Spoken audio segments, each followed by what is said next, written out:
Welcome, my name's Jeff Bartels. I'm an infrastructure technical specialist here at Autodesk, and today we're going to be doing a technology review of Civil 3D. In fact, I'm going to be treating this more like a kind of a test drive of the application. My purpose being I want to run through many of the workflows, quite a few actually. We're going to look at everything from surface creation, editing, and labeling to alignment creation, editing, profile creation, editing. We're going to look at creating assemblies and corridors, intersections, cross sections. We'll look at how we can extract materials, and we'll look at how we can break out sheets. I'm sure you'll agree that's kind of an aggressive schedule. My goal is to get through all of this in about 90 minutes for the purpose of providing a recording that you can use to evaluate Civil 3D and kind of compare and contrast the workflows against a solution that you may be currently using. No PowerPoints with this one. We're just going to take and jump in and go. I feel it's important for you to see the application running live. We'll talk about the Civil 3D interface first. Here at the top of the screen, you can see a ribbon style interface, much like we would see with the Microsoft Office products. If I flip through the various tabs here, we can access the tools. Notice that the names of these tabs are task-based. It's verb related. It can be helpful when you're trying to find commands. For instance, if I go to the Output tab, this is going to be where I'm exporting things from the file. These are all of my export tools. I want to view something. If I go to the View tab, here's all my view tools. I want to analyze something. Go to the Analyze tab, there's all of my Analyze tools. The most important tab that we're going to use in the application here is the Home tab. This is the one that includes the general purpose tools. This will be the tab that is current most of the time. On the left side of the Home tab is what I like to call the Creation area.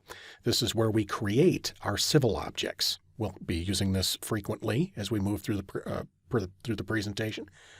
On my screen, I've got a drawing that's open. This drawing represents a corridor reconstruction. You can see I've got a surface here, I've got a corridor, I've got a proposed surface and a culvert. I've got some assemblies, and I've got a profile over here, and I've got some cross sections. So there's a lot of content in this file. Now, one way we can see the civil objects in a drawing is by simply looking at them if they display on screen. That said, you can have civil objects in a file that don't display. The best way, or one of the ways to see everything that's in a Civil 3D file is to come over to the Prospector tab. And if I choose this tab, we can see right here a data tree that organizes all of the data in this file. Items with a black dot have content in them. If I select points here, for instance, and slide this over, you can see I've got a couple of control points.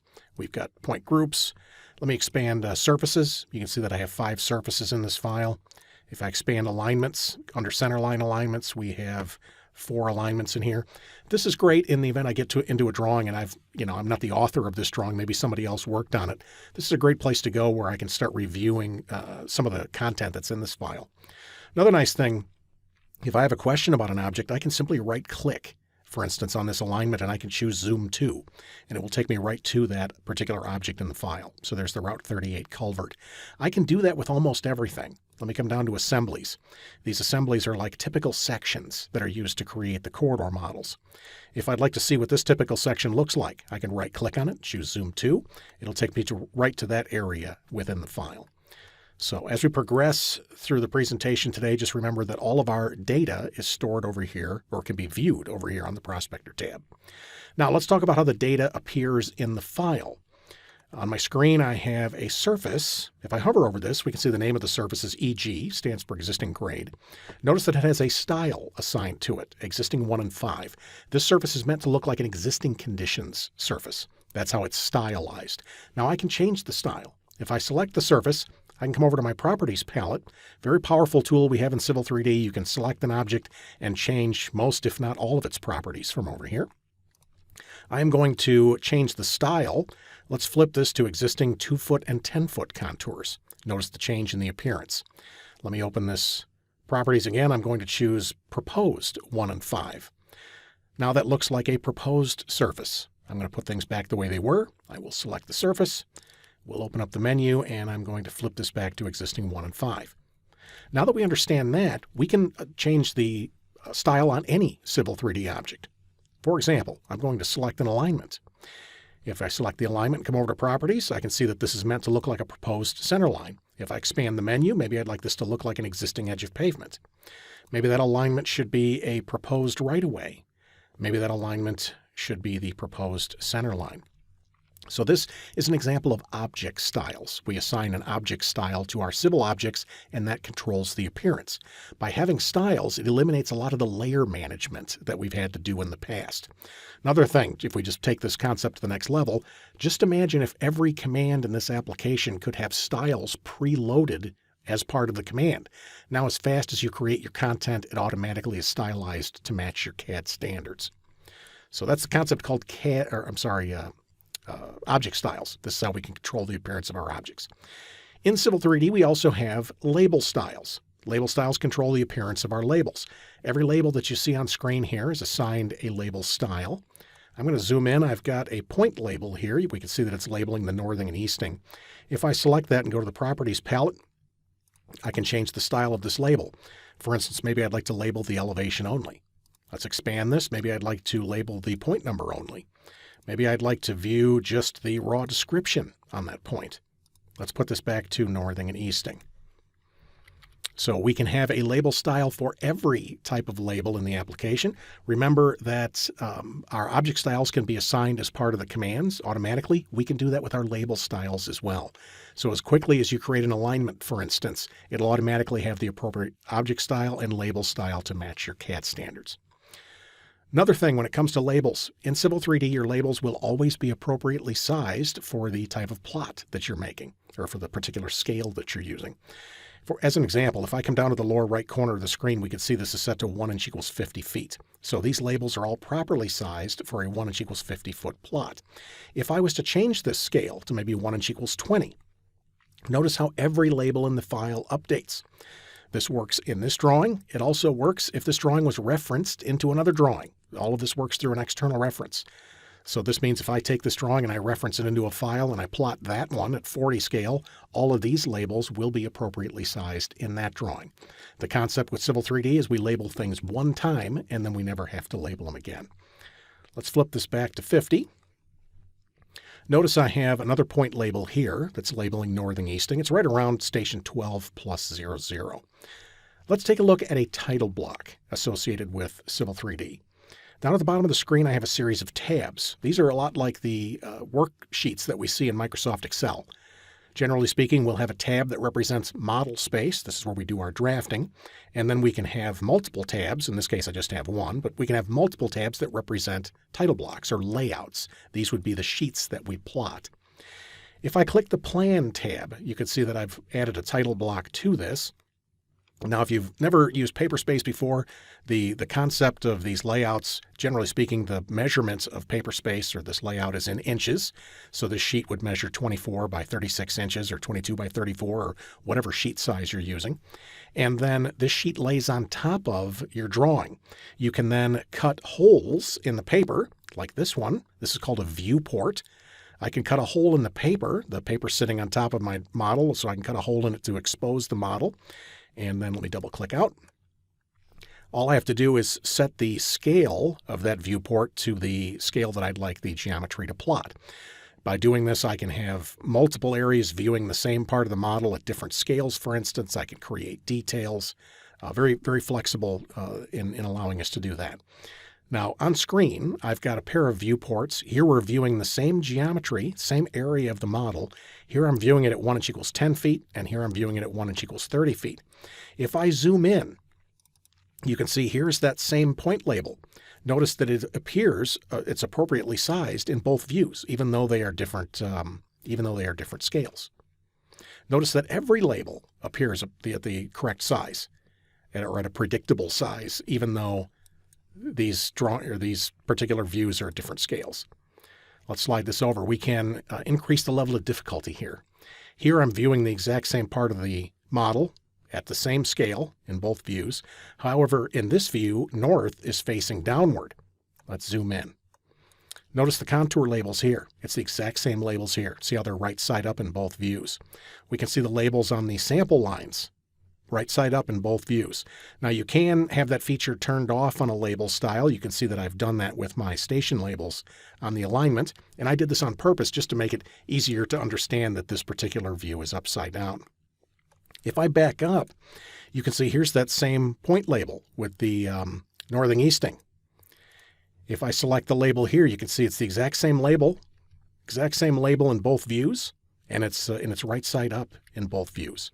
This works in this drawing, in these viewports. It'll work in other viewports. It'll work if I externally reference this file. Once again, in Civil 3D, we create the labels one time. We never have to label again. Let's go back to the Model tab. Another thing, when it comes to the labels in Civil 3D, we are labeling the underlying data of the model. So that way, if the model changes, the text here isn't static. The text will update as the model changes, and we'll see that as we progress through the presentation. One more thing. As you start using Civil 3D, if you're familiar with using another application, you may ask yourself, how do I find my tools? If I'm going to edit a surface, for instance, or if I'm going to edit an alignment, where do I go to take and find the tools for that? In Civil 3D, the application makes extensive use of contextual ribbons. For example, if I select this surface, you can see I've got a contextual ribbon tab that's devoted to surfaces. So here's all of my editing, creation tools, everything I would need with respect to surfaces. If I select an alignment, here's all the tools that are associated with alignments. Let me press Escape. Here's a sample line. If I select the sample line, there's all the tools having to do with sample lines. This goes for anything. If I select labels, here's the contextual ribbon tab with tools for editing labels. So using Civil 3D, you don't have to search for commands. The commands will actually come searching for you, which makes it easy, especially if you're getting acclimated to it as being a new tool. Okay, that's just a quick overview. Let me close this drawing. And I'm going to start by looking at some surface creation and editing. I'm starting a brand new drawing here, and I would like to build a surface from some survey data. I'm going to go to the Survey tab, and I will right-click on my survey database area here, and I'll choose New Local Database, and I'll call this project Rural Intersection, and I'll click OK. Once I've generated my database, I'll right-click on this, and I'll choose Import, and I will import some survey data.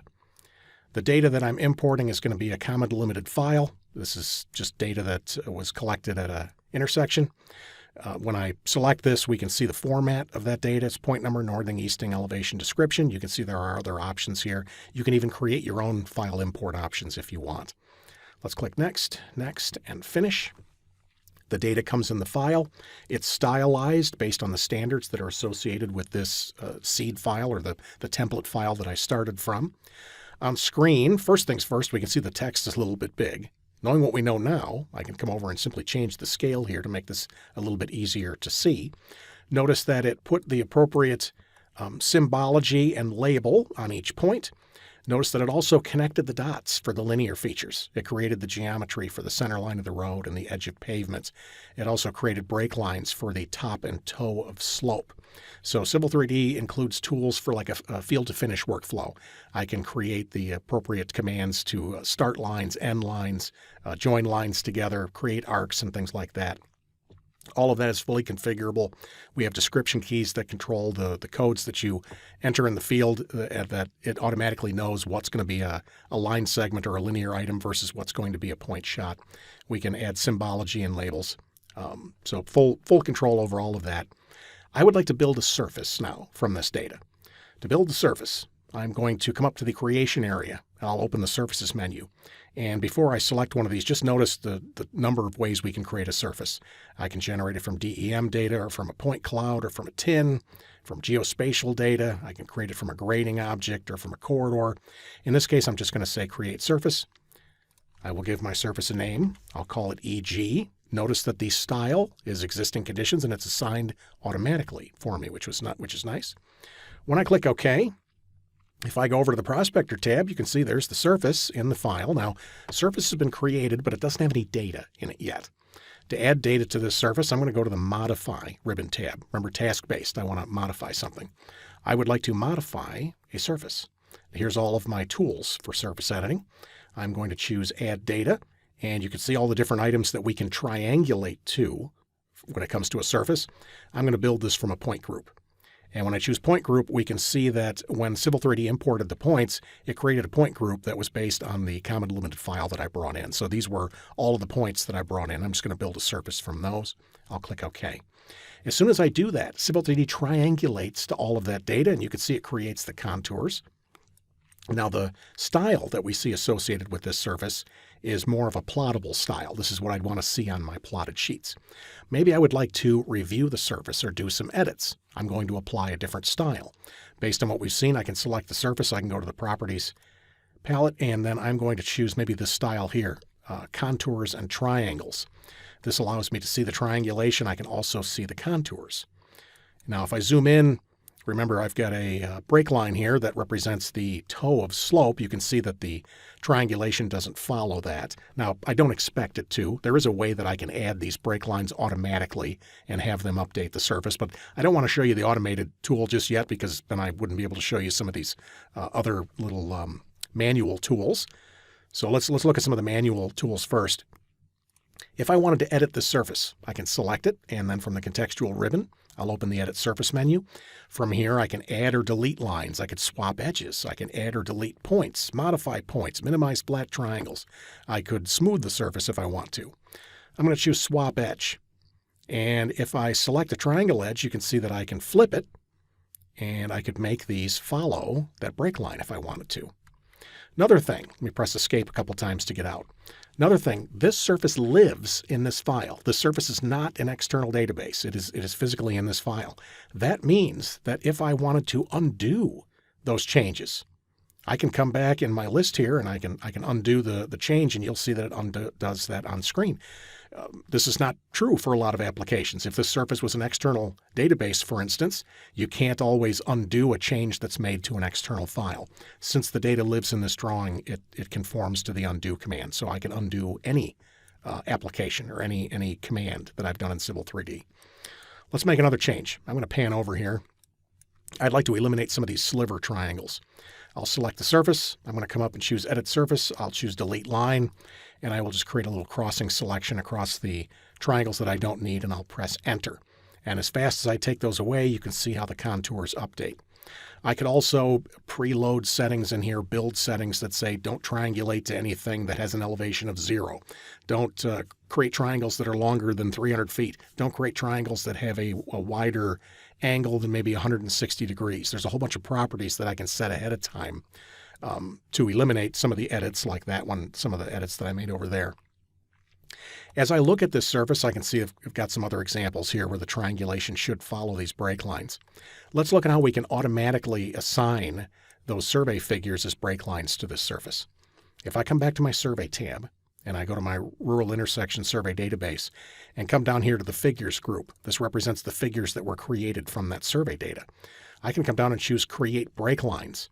And notice that I can pre-configure particular field codes and say that these codes represent linear objects that should be break lines in this surface. So it's smart enough to look at the linear objects and know which ones are break lines. When I click OK and OK, you can see it's now triangulating to those break lines. It even tightened up the mid-ordinate distance here around the curves. Let's select the surface. I'm going to change the style. I'll come over to the Properties palette, and I'm going to change this to Triangles Only. And then maybe I will do a display order and I'll send that to the back, just so we can see how those triangles line up nicely with all of my break line geometry. If I wanted to visualize this surface, I could select it. And there's a tool here. Virtually everything I select, I can bring up in the Object Viewer. I can orbit this around and I can see the ditches. I can see the roadway. In fact, I can even see the crown in the roadway. Let's close this. I'll press Escape. I'm going to go back to a typical contours view. I'll do that by selecting the surface. We'll go to the Properties palette, and I'm going to change this back to existing 1 and 5. Let's do one more thing. I really don't need to see these break lines in the drawing. I'm going to make a modification to my layers. I'm just going to come up and click the Layer Off button, and I will click on one of these, and it'll turn that layer off. I don't even have to know what the name of the layer is. So I could do some layer manipulation if I want to. Notice we have the ability to create saved layer states if you have particular layer conditions that you would use for a working, when you're editing the drawing versus when you're plotting it. All of that is possible. Let's talk about the points. If I was going to be plotting this, I probably wouldn't want to see all of these points. One way we can control the appearance of points in Civil 3D is through the use of a point group. I'm going to go to the Prospector tab. Remember, this is where the data is stored. And under the Point Groups heading, you can see here's the point group that was created when the points came in, Rural Intersection. Notice there's another group here called All Points. And I have some other groups that these were already in the file when I started. Notice that they have a shield next to them. They're out of date. You can create point groups. Just for a second, just imagine, if you had point groups that you typically leverage in your file, you can put those in your seed file, and then every drawing that you start from has the groups. As you insert points into the file, they will automatically be sorted into those groups. Now, there's no points sorted into these yet because they have to be updated. I'm just going to right-click on this heading and choose Update. There we go. So now the points have been sorted. Let me show you how we can use this from a display perspective. If I right-click on point groups and go to Properties, generally speaking, the stacking order that we see here controls their display on screen. Rural intersection represents all the points. It's on top, so I'm seeing all of those. If I go to the No Display group and push that to the top, No Display includes all the points. I made No Display, so I know that. No Display includes all the points, and it has no display property, no marker, no label. If I push that to the top and I click OK, you can see what happens. Since No Display is on top, everybody's a member of No Display, none of the points display. If I right-click on point groups and go to Properties, I just want to show you I've got a point group here called Production View. Let me push that to the top. And then I've got another one here called Full Description. I'll float that up right underneath Production View. And by doing this, I can say, you know what, these are the points that I want to see on my sheet. This is the way I want them labeled. Anybody that doesn't conform to these, it drops down to No Display, and those are hidden. If I click OK, now you can see I've got my tree shots with a full description. And if I zoom in down here, we can see that I have a sign with the label. Let's talk for a second about how we can label contours. If I select my surface, I can use the contextual ribbon. If I come down on the far right side, we can see the Add Labels menu. And just for a second, notice all the different ways we can label the surface. I can label the slope, spot elevations on a grid. I can also label the contours, single, multiple, or multiple at interval. I'm going to choose Contour Multiple, and I'll click a couple points to create a kind of a line segment across these contours. If I select that, you can see the label line I created is dynamic. I can take and drag this across contours. Any contour that this label line crosses will be labeled. The nice thing about the label lines is they ride on top of the surface. So if the survey crew goes out and collects additional data and I drop that into the file and add it to the surface, it will update the contours. It will also update these labels. So everything works together. Let's look at another way that we can visualize the surface. I am going to create a polyline. I'll just draw it across here. Let me select this. I'll right-click and I'll choose Quick Profile. I'll click OK, and then I'll click on Screen. This profile represents just a quick view of this linear object. And you can see that it's tied to that object. As fast as I move this object around on screen, I can use this to kind of visualize what this data looks like. And it's not meant to be a plottable profile. There are ways we can create cross-sections and profiles. This is just meant to be a quick view, so I can use this as a means of analyzing the surface if I want to. I'm going to select this polyline and I'll delete it. You can see as soon as the line segment goes away, that view goes away as well. One more thing, maybe I would like to add a boundary to the surface. Sometimes we create boundaries on the surface to hide things that are outside a particular shape or inside a particular shape. Just to add to the complexity here, maybe that boundary is round. I'll create a circle. To add a boundary, I'm going to select my surface, contextual ribbon. I'll come up and choose Add Data. I want to add data, and we'll add a boundary to this surface. I'll give it a name. I'm going to call it Outside Edge. Under Type, you can see the different types of boundaries that we can create. I can hide things outside, inside. I can show things that have been hidden. I'm just going to come down and click OK. I will then select my circle, and you can see that it is clipping everything outside that boundary. It's important to note that the circle is dynamic, or the surface is dynamic to that circle, so as fast as I change the circle, you'll see the boundary and the surface updates.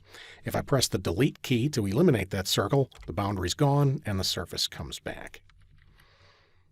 Okay, let me close the surface. Save changes, no. Let's talk for a second now about alignments. Alignments are going to represent like linear items of our design. Could be the center line of the road, could be a PGL, could be edge of shoulder or something like that. Could be a utility. So virtually any of the linear items that we might design in Civil 3D could be designed using an alignment. If I wanted to create an alignment, I come up to the creation area. I'll open the alignment menu, and you can see the number of ways that I can generate an alignment. I can create it from dedicated tools. I can create a best fit alignment if I'm trying to run it through some survey data, for instance. I can create an alignment from selected objects. I can create it from a corridor or utilities. I can create offset alignments and connected alignments. We'll look at several of these. For right now, I'm going to choose Create Alignment from Objects. And I will select this polyline and I'll press Enter. If you create an alignment from objects, it will show you the direction of stationing. I can reverse it if I want, or I can just press Enter and accept it. I can then give my alignment a name. By default, this is called Road A. That's fine. The type of alignment is a center line. You can see some of the other options that we have. This helps organize the data when it shows up on the Prospector tab. Starting station. Right now it's 0. I'm going to go ahead and keep that. You can see the object style and label style. All this stuff is set ahead of time. Really, all I have to do is come down and click OK. And you can see there is my alignment. It is stationed, so it has the appropriate object style and label style. This alignment is parametric. So you can see as fast as I grip edit this, not only does the geometry edit or update, but the labels do as well. I can use these grips. I can use this grip here to kind of translate a tangent segment. I can use the triangular grip to change the radius of the curve. We've got a pass-through point there we can edit. So I can very easily edit this geometry graphically using grips. I can also, when the alignment's selected, I can come up and choose Geometry Editor. This gives me a nice toolbar with tools that I can use to create and edit geometry. I can create or delete PIs. I can generate tangent segments and curves and spirals. I can delete items if I want to. I'm going to choose Delete, and I'll take this arc out and press Enter. Notice when I removed that, I still have a single alignment here. It's just the labels don't know how to reconcile that gap. Let me press Escape. I'm going to add a curve. If I open the Curve menu, and this is going to be consistent with a lot of the other objects, you'll see that there are multiple types in here: fixed, floating, and free. These designations define how the object is going to maintain tangency with its neighbor. A fixed object will not maintain tangency at either end, but it's fixed. A floating object will maintain tangency on one side only. A free object will maintain tangency on both sides. I would like to create a free curve fillet between two entities where I enter a radius. I'm going to choose that option. I will then click this entity, and I'll click this entity, and I'll set that radius to 500, and I'll press Enter and Enter again. You can see how the alignment was updated, the labeling updated, and since that curve maintains tangency, you can see as I grip edit this, everything updates as expected. Another way we can edit alignments is through the tabular editor. If I click to bring up the tabular editor, let's drag this up. Each line or each row in the tabular editor represents an entity in my alignment. If I select these, you can see how they highlight on screen. To the right, we can see the tangency constraint. We can lock or unlock the parameter constraints. We can see right here how it was drawn. Any of the values that we see in here that are not grayed out can be edited. Right here is that 500-foot curve or 500-foot radius that we made a second ago. I'm going to click on this. Maybe we'll make it 200, and I'll press Enter. So very easy to make those changes. Let's close this. Now I could have built the entire alignment just from these tools if I wanted to. We just started with some existing geometry and then made some edits using the tools. Let's close this. Notice that adjacent to my alignment, I have some circles. These circles could represent property corners. They could represent structures. Maybe I'd like to assign some station and offset labels to these circles. How will I do that? I'm going to select the alignment, and from the contextual ribbon, notice I have a similar add labels just like we had with the surface. In fact, it's in the same spot. You'll find a lot of consistency in Civil 3D when it comes to using and finding tools. If I open the Add Labels menu, these are all the different ways that we can create alignment labels. I can label the alignments, I can edit the station labels, I can create station offset labels, I can label single segments, multiple segments. I'm going to create station offset labels at a fixed point. And when I choose that, you can see that I've got a jig tied to my cursor here. I'm going to come down and turn on my running object snaps, and I will label the center of each of these circles. I'll press escape a couple times when I'm done. Based on the label style that was assigned by default, you can see that it's labeling the alignment, the station, and the offset at each of those points. If you've ever labeled something like this, station offsets, and then somebody goes and changes the alignment, quite often, you may have to go back and relabel things.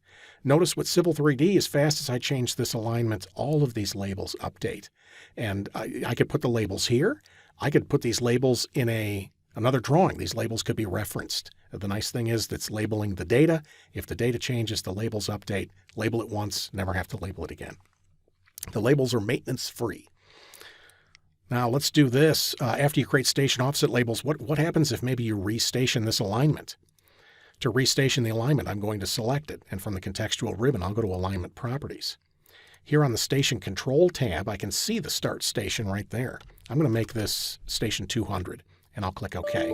Now it is giving me a warning. It's saying, hey, if you're really late in the design cycle, if you've based a lot of stuff on this alignment, we are going to restation it. We just want to let you know everything is going to update, but you may want to go and validate that everything updated as you expected. Let's click OK. I'll click OK. You can see the station now starts at 200, and you can see that all of my station labels here have updated as well. Let's add a station equation. Maybe I'd like to add a station equation at station 6 plus 50. Alignment still selected. Let me come back to Alignment Properties. I can use this button to add a station equation. And I can add more than one if I want. Notice I get the familiar jig. I can drop this at station 650. I could pick that point on screen, or I could just type 650 and press enter. And at that particular station equation, I can say station back from there is at 650. Station ahead, maybe we'll make that 1200. I can have more than one station equation if I want to. Let's go ahead and click OK. You can see the change. So there's my station equation. You can see how the stationing updates and these labels updated as well. Now, what happens if you were to move one of these circles that's labeled? I'm going to select the circle and the label. You can see that as I move this, I don't have to label it again. If for some reason I had to move this around, now here it's a static circle, so I would have to physically move the circle. If that was a structure or something like that, that label would be tied to that structure. It would move with it. The thing I'm showing you there is as the objects are updated, the labels will update as well. All right, let's come over here and we'll talk a little bit more about the alignment. When you create an alignment, it might represent the center line of the road. It might represent, like I said, a PGL or shoulder or something like that. Sometimes it might be helpful to create adjacent alignments. In this case, if that represents the center of the road, maybe I want to create an alignment for the left and right edge of pavement. I can create what's called offset alignments. If I select this alignment, for instance, from the contextual ribbon, I can choose offset alignment. I want to create some offsets from this parent alignment. I want to create one offset to the left and right. I would like the offset to be 12 feet on either side, typical lane width. Notice that the styles are assigned for me. It's going to look like the edge of pavement with no labels. If I click OK, we can see that geometry on screen. So these are alignments, just like this is. In fact, if I go to the Prospector tab, I just want to show you the organization. Under alignments, under center line alignments, there's road A. That's the center line. If I open offset alignments, there's the offsets there. The nice thing about these offsets, if I were to adjust the alignment geometry, you can see how the offsets are parametric. They maintain their adjacency to the parent alignment. Now we could take this one step further. What if I wanted to create a widening? If I select the left edge of pavement here from the contextual ribbon, I can choose Add Widening. I could make that widening a brand new alignment, or I could edit the existing alignment I have here. I would like the widening to start at station 1600. I'm just going to type that in. And then I would like that to run to the end point of the alignment. And I could also be picking points on screen.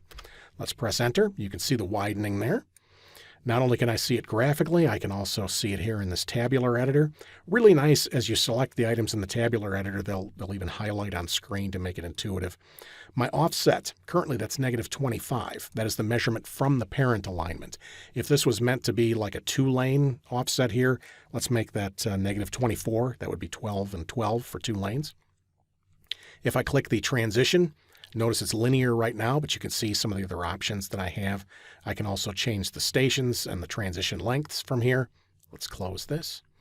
It's also important to note that if I select this offset alignment, I can use grips to adjust the geometry of this. I can also use the grips to create another widening. Let's add another widening. I can then click the grip here, and we'll say that this particular widening should be 3 lanes. We'll make it -36. It's negative because it's to the left of the alignment.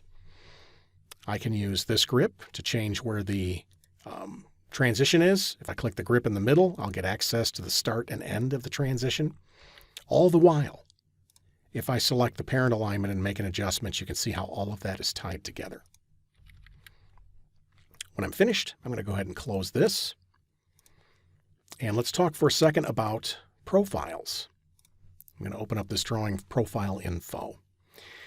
Here, I have an alignment and I have a surface. If I hover over the alignment, I can see it's called Route 38B prop. If I hover over the surface, we can see that's called EG. I would like to pull a surface profile or sample a surface profile for this alignment. To do that, we'll come up to the creation area. I'll open the profile menu, and you can see the sheer number of ways we can create profiles in Civil 3D. I can create a surface profile. I can create a profile from designated tools. I can create a best fit profile if I'm trying to tie it to some survey data. I can create a profile from an external file. Quick profile, we looked at that. Superimposed, I can do that. We'll actually look at several of these. I'm going to choose Create Surface Profile. And I would like to use the Route 38B prop alignment to sample the existing ground surface. Let's click Add. There we go. The profile has been sampled. We can see it show up down here. Note that I can control the style from here as well, but all of it's set for me. It's going to look like an existing ground profile. Once the profile has been sampled, I can then draw it in a profile view. Your profile view represents like the grid that the profile is displayed within. I'm going to choose Draw in Profile View, and this brings up a wizard. And, since we're dealing with a grid, there's the labels, there's the band labels along the bottom. So there's, a bunch of settings. We can adjust the datum and all of that to the profile view. Every one of these items can be preset as part of your template. And in this case, mine are. I'm just going to come over and choose Create Profile View, and I'll click on Screen. There's my profile right there. And then here's the profile view that is being used to display it. Profile view represents the grid, the labels. I've got the additional information down here. Now, in addition to creating a surface profile at the center line, you may want to create some surface profiles at offsets. Let's look at how we can do that. I'll open the profile menu and I'll choose Create Surface Profile. And then for the Route 38B prop alignment, I'd like to sample the existing ground surface. However, I'd like to sample some offsets. Let's offset -25 and 25. I'd like to pull a profile to the left and right of the center line 25 feet, and we'll click Add. Notice how it registers those profiles with this alignment. In Civil 3D, your profiles are stored as children of the alignment. So let me drag this over, and since I'm making new profiles, I'm going to change their style.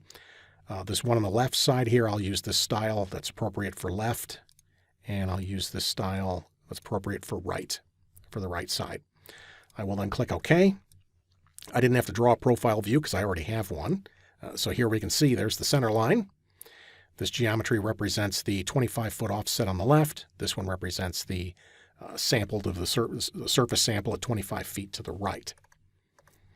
Let's take it up one more step. I'm going to create a polyline maybe through here. Now maybe this polyline represents a culvert. Maybe it represents a flow line or a swale or something like that. I'd like to create a surface profile of this. We'll start by making it an alignment. Knowing what we know now, we'll come up to the creation area, go to Alignment, create Alignment from Objects. This one, Enter. I'm going to keep the stationing direction, Enter. I will just call this flow line for right now.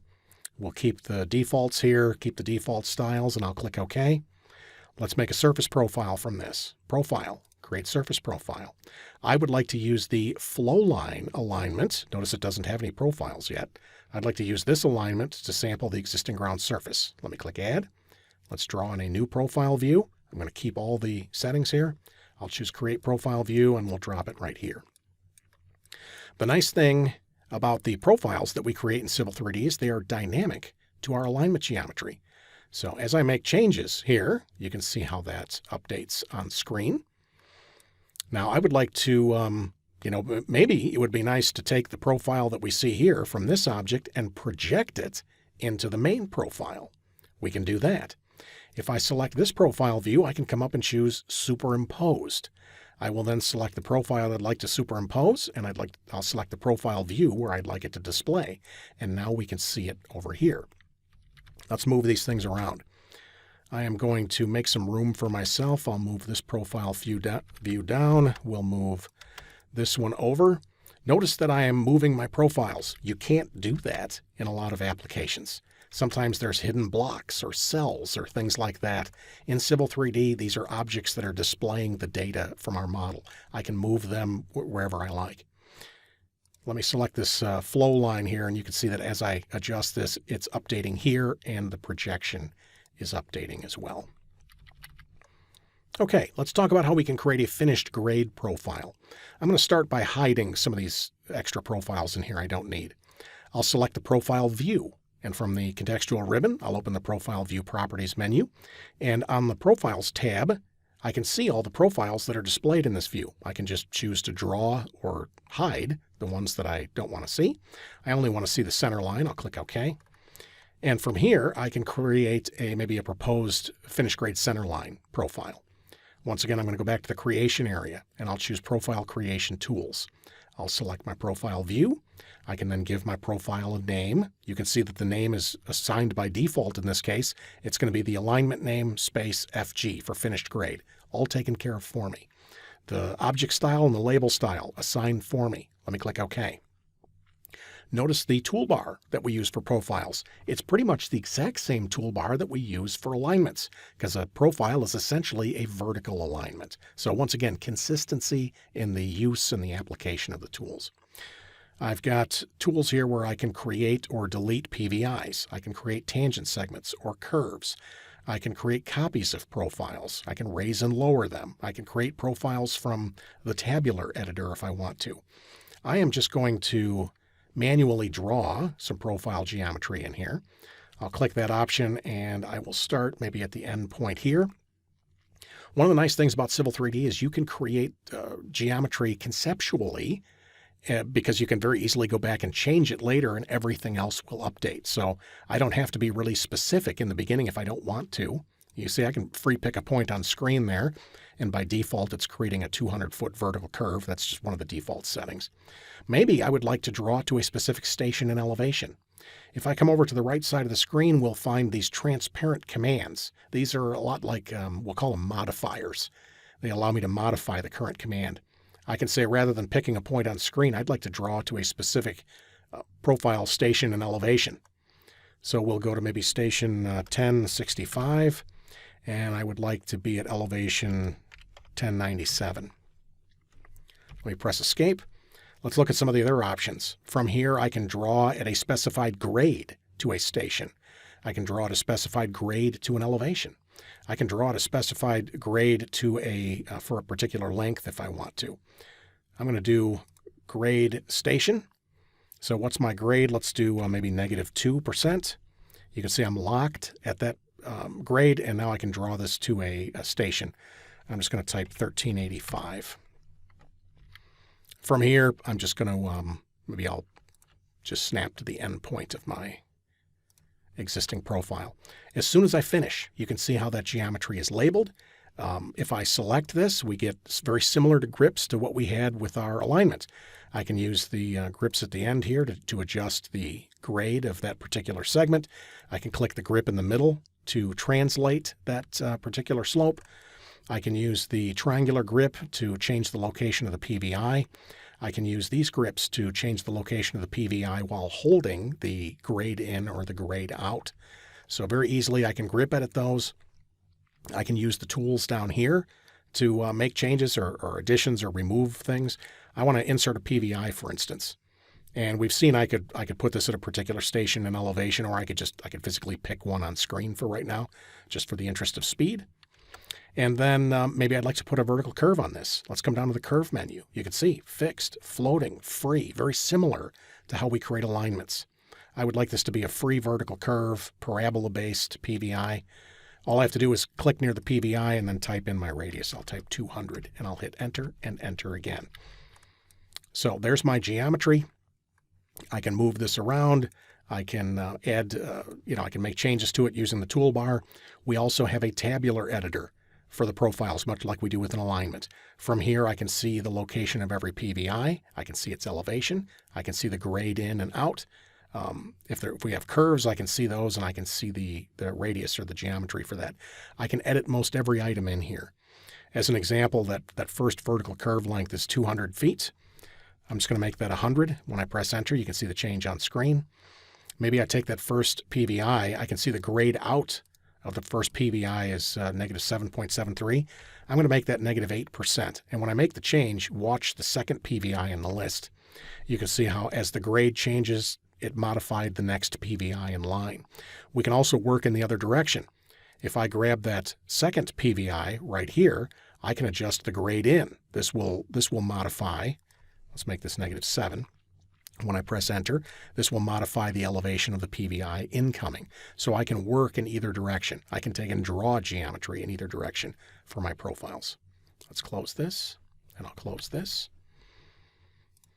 Let's jump out of this. Save changes, no. I'm going to open up another drawing here. Let's go to parametric strings. Let's start putting some of these things together. Here, I have some alignments. One is called Brickville Road. I've got another one called Perryville Road. So I've defined the alignments, and I've created finished grade profiles for these. Let's say we're just going to make a 2-lane by 2-lane T intersection. So I've got the alignments and the profiles defined. I am going to select the Brickville alignment, and I'm going to create some offset alignments that represent the edge of pavement. So we've touched on this. I'll create offset alignments. I want to make one on the left and right at 12 feet. Styles are already set for me.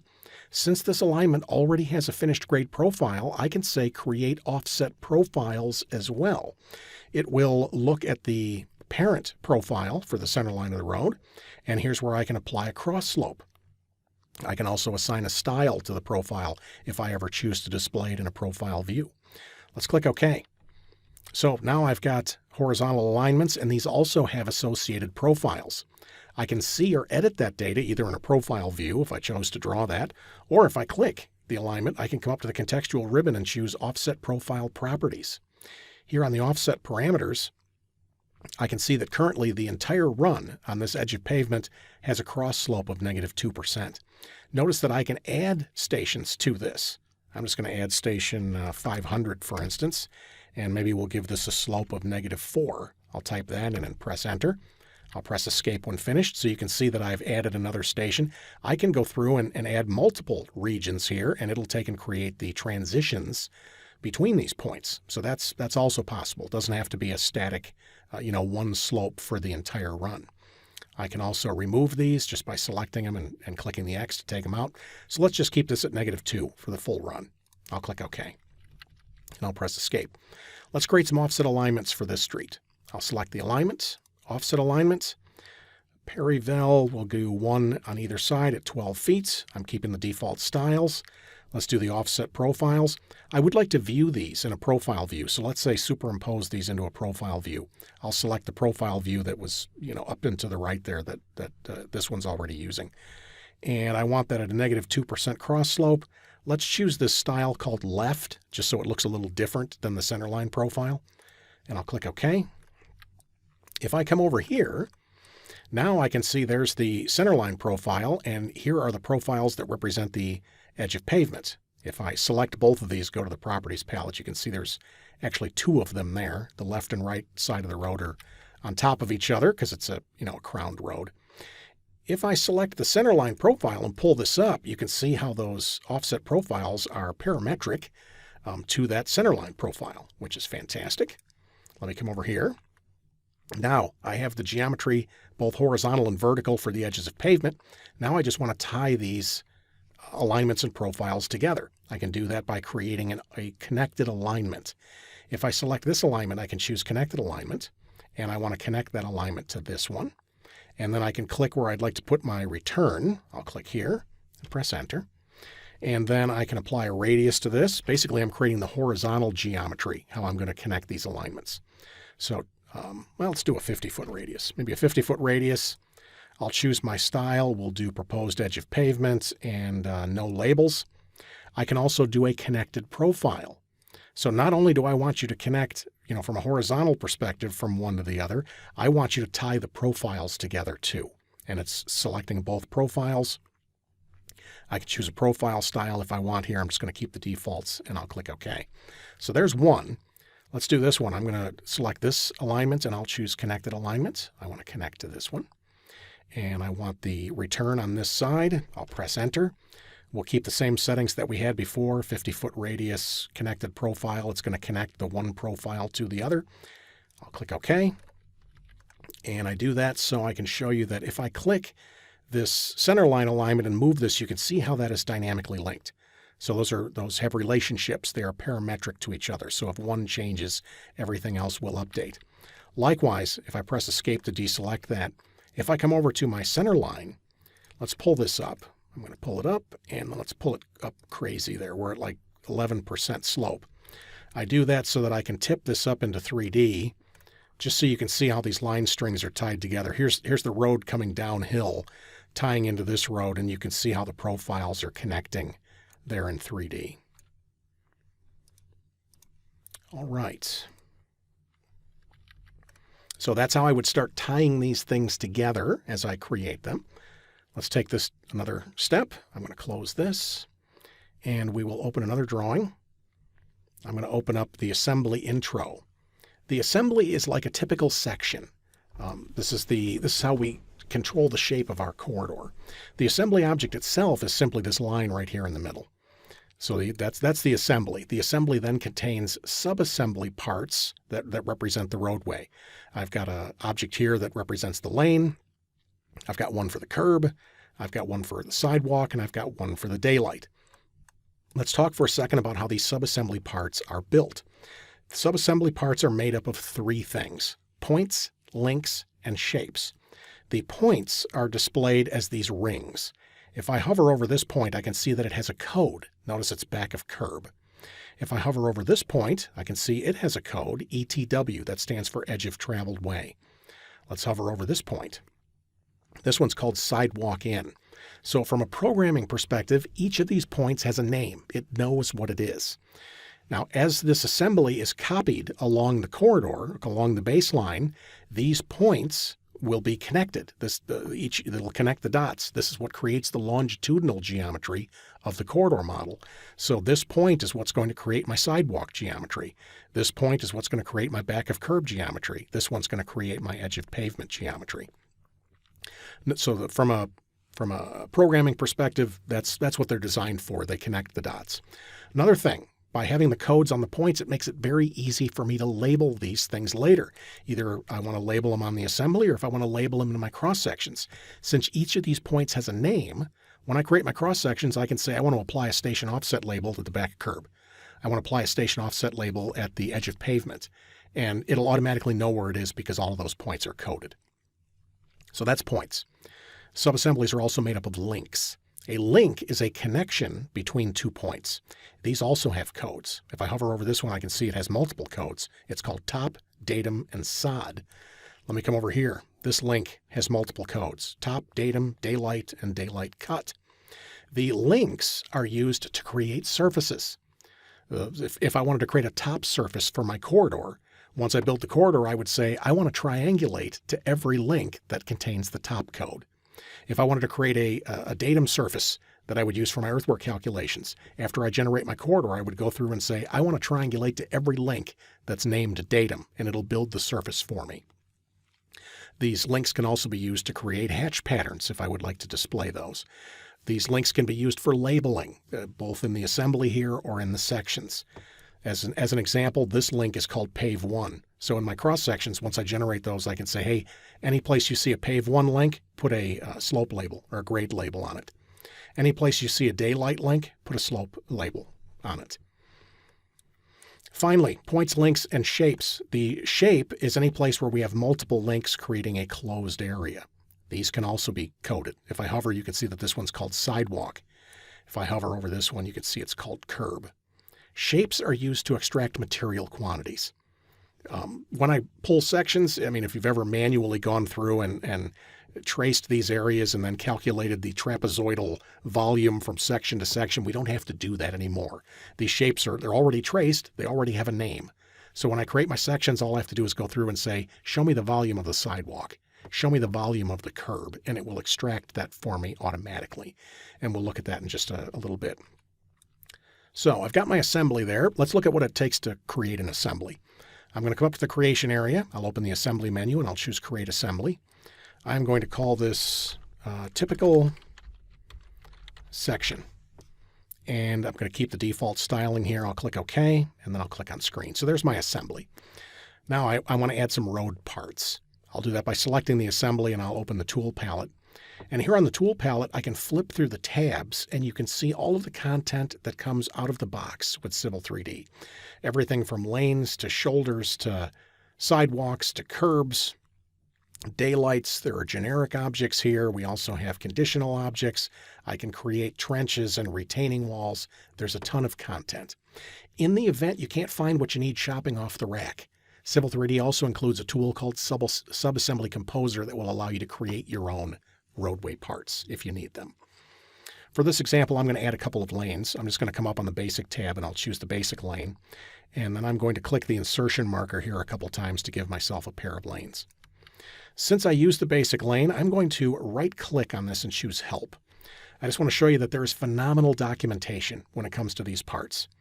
In the documentation, I can see the parameters that control this lane. There's one that controls the width, the depth, and the slope. If I drag down a little further, I can see the default values of these parameters. Drag down a little further, I can see whether this object supports targets. This one does not. Let's come down a little further. We talked about points, links, and shapes. Here you can see where all the point designations are, link designations, and the shape designation, and you can see what the codes are right here. So if I was going to be extracting material quantities for this lane, I would be wanting to pull the Pave 1 material. If I want to edit a lane, these are entirely parametric. I'm going to select the lane. I'll come over to my Properties palette, and maybe we'll change the width to 6 feet. You can see the change on screen. Maybe I'll change the slope to -10%. At the risk of destroying the end of the movie, this is how you're going to be editing your corridors. You'll build the corridor from the sections or from the assemblies, and then you'll go through and you'll make changes to the assemblies to update that 3D model. Now, I don't have to edit these one at a time. You can see if I select more than one lane, I can change the properties. Let's put these at 10 feet maybe. And maybe I would like the slope. I'm going to put that back to -2% on both sides. In fact, I'm going to make both of these back to 12 feet. So very quickly, all parametric, I can bring them in off the palette and I can make them suit the needs of my design. Let's add maybe a basic curb and gutter. The way we build an assembly is a lot like we snap together Legos, for instance. I just bring this over and I snap one to each of these outside points. Maybe I'd like to add a sidewalk. I'll choose basic sidewalk and we'll snap one of these to the back of curb on both sides. Now, when it comes to the sidewalk, if I right-click on the sidewalk and go to Help, I just want to show you that the sidewalk includes these buffer widths. Notice we don't see the buffers here, and that's because the default values for the buffers are 0. So sometimes there may be aspects of these parts that we don't see right away. That's why it's important to look at the documentation. As an example here, I'm going to select both of these sidewalks. I'll come over to the Properties palette, and I'm going to change buffer width 1. This is the measurement from the back curb. We'll make that 5 feet. And then maybe from the outside edge of the sidewalk to maybe the right-of-way, we'll set that to 2 feet. All right, so that would be how I would go through and start building the assembly that I'd like to use to generate my corridor. Let's close this. Not going to save changes, and we will build our first corridor. Let me go to Open. I'm going to choose Corridor Create. On my screen, I have an alignment. If I hover, we can see this alignment's called First Street. You can see that I have a finished grade profile, and I have an assembly over here that's very similar to the one that we just looked at. So what do I need to create a corridor? I need 3 things. I need an alignment, I need a profile, and I need an assembly. I have all 3 things here.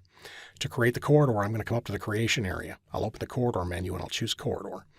I'm going to call this corridor First Street.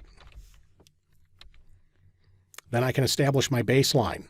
The baseline geometry is going to be the alignment and the finished grade profile. The assembly is going to be the typical section, what we see over here. I don't have any targets in this case. I'm just going to go ahead and click OK. And if I zoom in, you can see how my corridor by default is created using a plottable style. Basically, the only thing that's displaying are the longitudinal lines that I'd like to see on a plot. If I hover over these, remember these are the lines that are connected from the points. So I can see there's my edge of traveled way. If I hover over this one, there's my back of curb. If I hover over this one's my sidewalk in geometry. Now, just like with everything else, I can change the styles on this. If I was going to be editing this corridor, I might want to use a style that's more appropriate for working or editing. If I select the corridor and go to the Properties palette, I'm going to change its style to one here called Working. This one also displays the insertion of all of the assemblies along this corridor, so we can see where those are located. In fact, if I select the corridor and go to the Object Viewer, let's adjust the view. I'm going to click the top hotspot here, and I just want to zoom in so you can kind of see what's going on. Here we can see the assembly as it's being inserted along my baseline, and you can see how the dots are being connected. Now, not all of them are, and that's just because the style that I've chosen is only connecting the dots for the geometry that I want to see on my plot. In fact, notice I'm not connecting the crown of the road either, because from a plan view, I want to see my alignment. So you have full control over the display of all of this. Let's close this. As the assembly is inserted along the baseline, you will find that the connections between the assemblies are straight line. When you get into an arc segment like this, some of the arcs may look a little bit faceted. The way we resolve this is by increasing the frequency of the insertion around these curves. To do that, I'm going to go to the Modify Ribbon tab. I want to modify a corridor. I will choose Edit Frequency from the ribbon, and then I want to edit the frequency in this corridor. I'll just go ahead and click, and now I can dial up how tight I want these assemblies inserted along this corridor. So along tangents, straight segments, at 25 feet, that's fine. Maybe along curves, I'd like to tighten these up 10 feet. Along spirals, I could change that too. I don't have any spirals in this case. Vertical curves, maybe we tighten that up to 10. I'll click OK, and you can see the change on screen. Let's do this. I'm going to say move, and let's move this assembly up to here. Once again, I can move anything I want wherever I want. Let's make a change to a lane. If I select this lane, come over to the Properties palette, I can come over and change the width of this lane to maybe 5 feet. Now, when I do that, you may look at the corridor and say, hey, Jeff, I think you lied to me. You told me if I edit the assembly, I would update the corridor. Well, it will. By default, though, your corridors are not set to auto-rebuild. If I select the corridor from the contextual ribbon, you'll see there's an option here that will allow me to rebuild. And you can see there's my little 5-foot lane. Also, we talked about that concept of being able to do an undo. I can go back to, I can take away that modify property, and you can see that I could put that right back just from the undo option. No external databases here. Everything is in the drawing. Now, if you want your corridor to update automatically, if you go to the Prospector tab where the data is stored, if I expand corridors, there's First Street. I'm going to right-click on this and choose Rebuild Automatic. From now on, every time I make an adjustment to this assembly, we'll see the change reflected in the corridor model. I would like to add some daylights here. I would like to tie this corridor to my existing ground surface. To add the daylights, I will select the assembly, and I'll bring back my tool palette, and then I'll jump to the Daylight tab, and you can see the sheer number of daylights that come out of the box with Civil 3D. Just as an example, I'm going to right-click on maybe Daylight Standard, and I'll choose Help. I just want to show you some of the options that are available in these stock daylights. With this particular daylight, it can vary, the appearance of it can vary depending on the condition. In a cut condition, for instance, we can have a 4 slope with a width and a slope and a ditch width. Once it gets to the ditch, it will then look at the existing surface and determine the slope that it's going to tie back. It can tie back with a flat cut slope, medium, or steep cut slope, depending on how far underground it is. In a fill situation, we can have flat fill, medium fill. If it's a steep fill, it has the ability to add a guardrail. And there's also adjustments here where we can change the guardrail width to post. So there's a lot of math. There's a lot of parametric options that can be incorporated or programmed into these parts. And a lot of it is there right out of the box. You can add things like riprap and linings, and you can create benches and berms and things like that. So I just want to show you that that's there. Likewise, you can also create your own using that subassembly composer tool. For right now, I'm just going to use a simple daylight, just called daylight max width. And same as before, we'll just take and snap this to the outside point of each assembly. The way this daylight max width works, it says that I'm going to tie back to existing with whether it's cut or fill at a slope of 4:1. And in the event I don't daylight within 10 feet, then it will take and change the slope and force it to daylight within 10 feet. So I've made a change to my assembly, but we don't see the change here yet on the corridor. That's because these objects are targets, or they require a target, and I need to assign that target. Now remember, when I grabbed these, they were called daylight max width. That's the name of these objects. To do the targets, I'm going to go to Modify, Corridor. I'm going to say Edit Targets, and I'm going to click in this part of my corridor.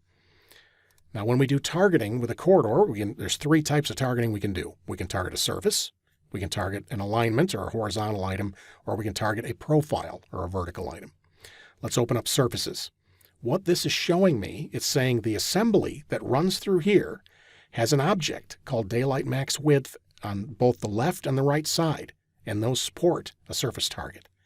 So I'm going to assign that surface target of EG for these. Note also, if I open the horizontal targets here, you can see that those same two daylight max widths that I put in, one on the left and one on the right, also supports a horizontal target if you choose to use it. Right now, it's going to daylight in 10 feet, but I could have that width, that max width, driven by an alignment if I wanted to. So I'm not going to use that for right now. Let me just go ahead and click OK. And here you can see the daylight links now. Anything that's green represents fill. Anything that's red represents cut. Let's make a change. I'm going to come down to my profile. I will click my PVI grip here and we'll pull this down. When I pull it down, you can see how it changes my corridor. So the profile changed, the elevation of that changed, the labels changed, corridor changed, my daylight changed. Let's view this in a section view. If I select my corridor, I'm just going to grab it from one of these assembly insertions. From the ribbon, I can choose Section Editor. Let's close this. This allows me to step through the various assembly insertions and review my model. Notice that I can see the assembly. Now, and let me mention, this is not a separate viewer. I am actually looking at that assembly insertion that I selected. And if I come down in this view, I can see this is exactly where I am in the plan view. And if I come over here, I can see this is exactly where I am in my profile. So as I start stepping through here, if we watch on the left, for instance, as we start stepping through, this starts dropping into a cut situation, and you can see that slope is 4:1. But at some point, we're going to get out far enough to where that's more than 10 feet, and then we'll start to see that slope change. Let's keep clicking. There we go. Now we can see the slope. It's reached that 10-foot maximum. Okay, let me close this. Another way we can visualize the corridor is by driving it. If I select the corridor, for instance, in the contextual ribbon, there is a drive option. I'm going to choose drive, and then I can select the linear feature I'd like to drive along. I'm just going to select the edge of pavement. I can then raise my eye height here, and I can choose play. I'm now driving along that corridor. So this is just another way I can take and visualize my design in 3D if I want to. Let's close this. I would like to add a surface to this corridor. I'm going to go to Modify. I want to modify a corridor. I would like to create a corridor surface. I would like to create a top surface. You can see it's going to be called First Street. We'll call it Top. Style, it's going to look like a proposed surface. It's been set for me. I would like to build that surface from any link that contains the top code. Let me add that to my surface data. I would like those as break lines. I don't want to be crossing over those links, and I'm going to use a top link overhang correction. I would also like to apply a boundary to this surface. We use corridor extents. What that means is as long as you're generating the surface, don't triangulate outside the daylight edge. That's all I'm saying there. When I click OK, you can see there's my top surface. If I select that surface and go to the object viewer, we can tip this up, zoom in, and we can see that on screen. So there's my surface model. Once again, going to make a quick change here. I'm going to come down to my profile. I'll click the PVI, and I'm going to push this up, and you can see as I push that up, profile changes, labels change, corridor updates, top surface updates, any labels associated with this would update, any material quantities would update. Okay, let's drop out of this. Save changes, no. Let's open another one. Quickly, we're going to look at how we could do a corridor widening. Here, I have a corridor that I've generated, and I would like to widen the right side here to accommodate maybe parking or maybe to accommodate a second lane. If I go to the Home tab, I have already created an offset alignment. I've just kind of hidden it from view there. Let me turn that on. So there's my offset alignment. I would like this lane edge to pull over and meet that offset alignment. So let's go to Modify. I want to modify a corridor. I'm going to choose Edit Targets, and I will click inside my corridor model. Now when I do, I get a warning. It says, hey, no target found in the scripts. That means that the assembly that I'm inserting in here doesn't have an object that supports a target. So let's do this. Let me hit Escape, and I'll come over to my assembly. I happen to be using just that basic lane. And if you remember, the basic lane didn't support targets. Let me select the assembly, and I'll bring up the tool palette. So here's my issue. I need to put a different lane in here, but I've already built a corridor from this. Not a problem. I'm going to jump to the Lanes tab, and I'll select this lane, Lane Superelevation AOR. This is kind of like the go-to lane. This lane supports multiple depths of material. It supports targeting, both horizontal and vertical. It also supports superelevation. So this can be a lane you can use in a lot of circumstances. I'll choose that lane, and notice that we have an option here, Replace. I can say, let's replace the original lane with the other one. I'm going to replace both of these. Also notice, if I select these subassembly parts, we can see their original name. It's the same name as it was when we pulled it off the pallet. You can rename these if you want to. I can call this Right Lane Transition. In fact, I would encourage you to label your parts with logical names. Makes it really easy when the time comes to apply targets. As an example, I'm going to go to Edit Targets. Let's click inside the corridor now. And we could see that as far as a horizontal target is concerned, there is that right lane transition part. So in my assembly, I've actually both lanes support targets, but the one on the right side, there's the one I named. I would like this to align or connect to an alignment. And I can pick it from the list here, or I can click the green block and I can just grab it right off the screen, in fact, in case I don't know the name. Let me click Add. I'll click OK. Notice it supports a vertical target as well. I don't need the vertical in this example. Let me go ahead and click OK. And you can see how that pulls over to meet that offset alignment. Now if I click the corridor and I go to Section Editor,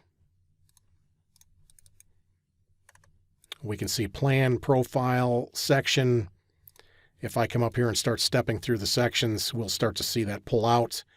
And then as I get through the widening area, we'll see that pull back over. Let's close this. So that would be just a basic way of creating a widening. Let's talk about intersection now. I've got this drawing open. Let me take and close this other one. Here, I've got two alignments that intersect, and I've created my offset alignments and profiles. I've also created my connected alignments and profiles. So we've seen this. We've also seen how we can generate a corridor. If we look over here, I've got an assembly, full section. That assembly was swept along this alignment and profile, or that baseline. And man, it's perfect. The full width section is outstanding until it gets right here. Once it gets to the return, I don't need the curb and the daylight through this area until I get to the end right here, and then I could use that full section again. So what I did, I took the full section and I created a copy, and then I just deleted those two items that I don't need, and I called this No Curb and Gutter on the right side. I'd like to use this assembly in this area. To do that, I'm going to split my corridor into multiple regions. Let's go to Modify, Corridor. From here, I'll choose Split Region. I'll put my cursor in the corridor, and it says, okay, where do you want to split? I want to split at the end point here. I will then click in this region, and I will create another split at the end point here. So now I have three regions. Let me press Escape. I'll expand my panel and I'll choose Region Properties. I want to change the properties of this region. If I click in there, I can change the assembly, for instance, to this one no curb and gutter right. And when I click OK, you can see that change. So that's perfect. Now I'd like to model this baseline. So to do that, I need to add another baseline to my corridor. I'm going to come up and choose Add Baseline. I'm going to pick the baseline on screen. I'll just click, and you can see that's Summit Street. I'll click OK, and it says, OK, that's horizontal. What do you want to use for vertical for that baseline? I want to use the Summit Street finished grade profile. Perfect. Once I've defined my baseline, I then need to create a region. The region is the area where the assembly is inserted. So I want to create a region along this baseline, and that region is going to start at the end point of the return here, and it's going to run to the end point of the alignment. I would like to use the full section through there. And then as far as targeting, the only target I want to use, you can see the objects in there support multiple targets. I only want to target the existing ground with the daylight. That's the only target I want to use. Let me click OK. Perfect. So now I have modeled everything except for the area right here. I am going to create a baseline from this return, from this connected alignment. If you look at the assembly that I have here, the assembly is where it's going to be swept along the baseline. So this will create the curb and gutter and the daylight to the outside. And then on the inside here, I would like that lane to stretch over, and I would like it to tie to the Barrington edge of pavement, and I would like it to tie to the Summit Street center line. Let's do that. I'm going to add a baseline. I'll pick it on screen. I'll click my connected alignment. You can see there's the name. I want to use the finished grade profile that's associated with that connected alignment. It's all tied together. I then want to add regions. I want to add a region to this baseline. I want the region to start at the end point here, and I want to run it to here, the end point here. The region is where the assembly is swept. I want to sweep the returns assembly around that bend. As far as the targeting goes, I would like to target the existing ground surface with the daylight, and then you can see I've named that lane left lane just to make it easy to find. For the left lane, for the horizontal targeting, I would like that to follow the Barrington right side edge of pavement, and I would like it to follow the Summit Street center line. So it's going to follow this edge, and then it'll come up and follow this edge. Let's click OK. Vertically, I want you to follow the Barrington Avenue right side edge of pavement finished grade profile, and I want you to follow the Summit Street finished grade center line. Let's click OK, and OK. There we go. We can see how that's going around the corner. Now, it would be helpful if we had additional insertions. No worries. We can come up and choose Edit Frequency. I want to edit the frequency within this region. Maybe around the curve, I'd like to have every 3 feet an insertion. Let's click OK. That looks good. I'm going to click back in here. We have the ability to create custom assembly insertions as well. Let me click the plus, and I'm going to create an assembly insertion at the apparent intersection of the edge of pavement and the center line of the road. Let's click OK. Outstanding. There's my return. If I select this corridor now and go to Object Viewer, we can tip this up. And I'll zoom in here and we'll do a quick orbit. So if you understand the concept of baselines and targeting, you can model anything that you want in Civil 3D. Let's close this. In the interest of time, I'm going to leave this one open. We won't save changes. Let's open another drawing. After seeing that, you may be wondering if there's any automated ways to create an intersection like that. And there is an intersection tool in Civil 3D. Here I have the exact same geometry. I've got Summit Street and I have Barrington Avenue. Notice I've defined the alignments and I've got the same finished grade profiles, but I've done nothing with respect to offset alignments or connected alignments or offset profiles. If I go to the Home tab, here in the Creation area, there is an intersection tool. I'm going to choose Create Intersection. I want to create an intersection here at the intersection of these two alignments. This brings up a wizard where I can control the object style and label style of the intersection. I can control how the crowns are going to be maintained, whether it be crown to crown or crown to the edge of pavement, which is similar to what I just did manually. Let me click Next. I can then use these buttons to build my offset alignments and connected alignments. I can use these buttons to create my offset profile and connected profiles. I'm going to open up one of these. Let's just go to Offset Alignment. And you can see there's your primary road, secondary road. Here's where I can create the offsets at 12 feet, one on each side. Okay, same thing that we did manually. We can do that here automated. Let's click OK. And I could do the same thing for the other options. I'm going to keep the defaults. It'll be 2% cross slopes. It'll be just what we've seen already. Let me click Next. And then I'll choose Create Intersection. And you can see the intersection is built for me. Let me pull my label out. Let's get this out over here. So that looks a little bit better. Now by default, when it created that corridor, it created it using a plottable style. I'm going to select this, go to my Properties palette, and I'm going to flip this to a working style so I can see my assembly insertions. The nice thing about the automatic intersections is if you want to edit these, you can do it by simply selecting this marker. If I click the marker in the contextual ribbon, this is where I can change the offsets or the curb returns or the side road profiles or lane slopes. I'm going to go to Edit Offsets here for a second. So remember, these are my offset alignments. I can change the offsets for the primary or the secondary road. Let's change the lane widths here for the secondary road.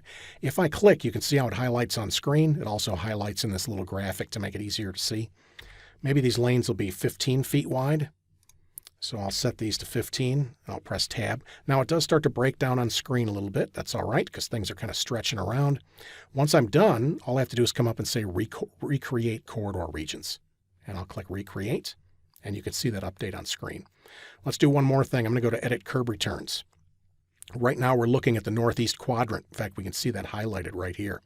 I can say let's add a widening. So the same thing we did manually is incorporated into the intersection tool. So in the widening, I have those same options for transition length.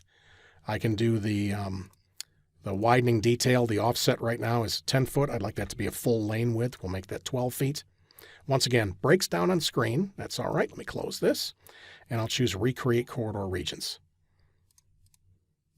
And I'll come down and choose Recreate. And we can see that. Let's select that corridor, and I'm going to go to Object Viewer. And then I will zoom in. And you can see, so if you have like regular geometry and you want to do some automated stuff, the Intersection Wizard is a great tool to do that. Let's press Escape. Let's drop out of this. And we will look at some superelevation. I'm going to open up the superelevation drawing. And in here, I've got an alignment. This alignment's called Highway 66. I also have a profile that's been defined for this. When we're going to do superelevation, the superelevation is tied to it's calculated to as part of the alignment. So I'm going to click the alignment. And in the alignment properties, if I come down to design criteria, this is where I can assign a design speed for this alignment. And I can have the design speed change over the length of the alignment if I want to. 60 miles an hour is fine here. I can say that I want to use criteria-based design, and then I can say use design criteria file. It's important to note I'm making this change on an existing alignment, but when I create a new alignment, I have access to this tab as well. I can do it when the alignment's created. We could have done it earlier, but we didn't know about this tool at that time. So let's say design criteria, we're going to use it. If I click the ellipsis button, here's where I can select the XML file that represents the table that's going to be used to calculate my superelevation. I'm just going to use the default in this case. Once I choose my XML file, I can then choose my max super. I'm going to choose 8%. I can choose my transition length. 2-lane is fine. I can choose my attainment method. We're going to say this is a crowned road, and I will click OK. So once those parameters are assigned to my alignment, I can now click the alignment and come up from the contextual ribbon and say, let's calculate the superelevation. I'll say calculate superelevation, calculate. I can then determine, this is going to be an undivided or a divided road. Is it going to be crowned or planar? Notice as you select the various radio buttons, it exposes additional options. This is going to be undivided crowned. I can change the pivot method if I want to. We're just going to pivot right at the center line. Let me click Next. This is going to be a symmetric roadway, lane width 12 feet, normal lane slope and -2%. This basically the same settings that I'm using on my assembly. Let me click Next. I am going to calculate the shoulder. My normal shoulder width is going to be 4 feet, and it has a cross slope of -4%. Same settings that I put on my shoulder here in the assembly. Shoulder slope treatment, if I open this up, you can see some of the options that we have. I'm going to use match lane slopes for this example. High side, let's say default slopes. maximum shoulder rollover of 5%. I'll click Next. In this page, I can select a different XML file if I want to, so it's kind of like a second chance here. You can also create your own XML files if you want to. I can determine my percent on tangent for curve, percent on spiral for spiral curve. I can apply curve smoothing or automatically resolve overlap if that's an issue. Let me click Finish. And basically, when the superelevation is calculated, it brings up this tabular editor that shows me the calculation. Let's minimize this.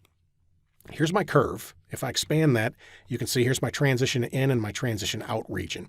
It's important for you to note that all of these items are editable. I can change all of them. I can add critical stations or remove critical stations if I want to.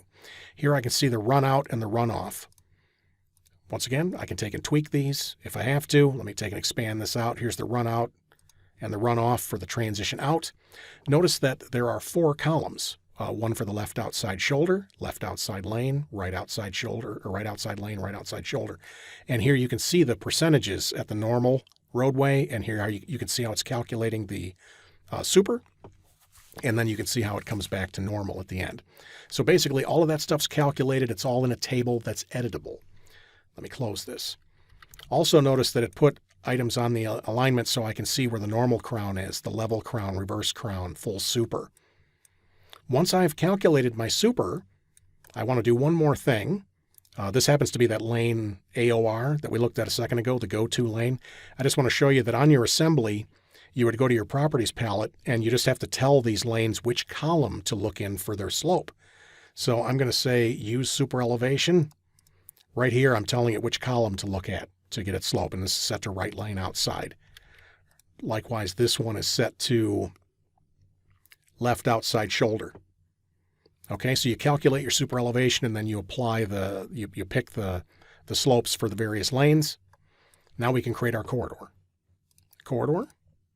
I'm going to call this corridor Highway 66. The baseline is going to be defined by the alignments and the finished grade profile for Highway 66. The assembly is going to be the full road section here. I don't have any targeting. Let me just go ahead and click OK. There's my corridor, and I am going to select this right around station 3+00. I'll bring up the section editor, and as I start stepping through this, you can see how the shoulder's changing. There we go. The right side's coming up. There's level crown. Once we get this up, there's reverse crown, and we can see this transition all the way up to full super at 8%. And if I tap this really quickly, eventually we'll come out of the curve, and we will see this transition back down. There we go. It's transitioning back down to the normal section.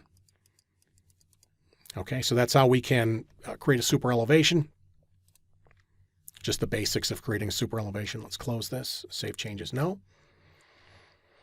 Let's open another drawing. I'm going to go to cross sections. Let's talk about how we can create cross sections. In this drawing, this is pretty much the drawing that we started with. In here, I've got a surface and I've got an alignment. So I've got a corridor. I've got a bunch of content. Generally speaking, I would like to generate some cross sections now through my corridor design. Cross sections, or what you would typically view as a cross section, is considered a section view. It's a lot like a profile. Sections are like little profiles. To create my sections, I'm going to use a feature called sample lines.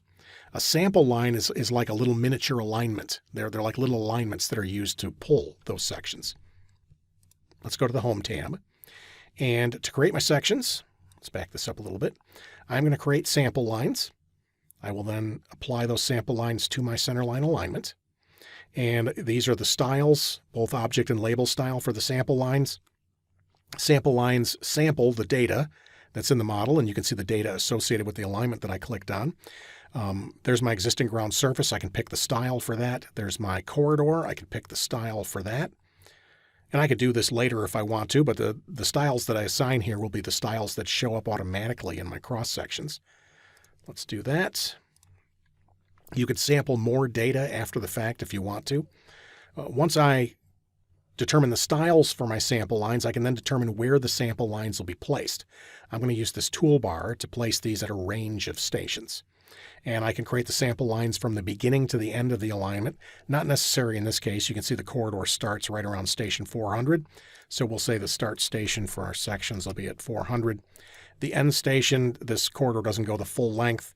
It actually ends around 1450. I could show you that on screen. I'm just hoping you take my word for it here. We'll just set that to 1450. The sample lines or the sections are going to be 180 feet wide. I've got a 90-foot swath width to the left and right. I can change that if I want to.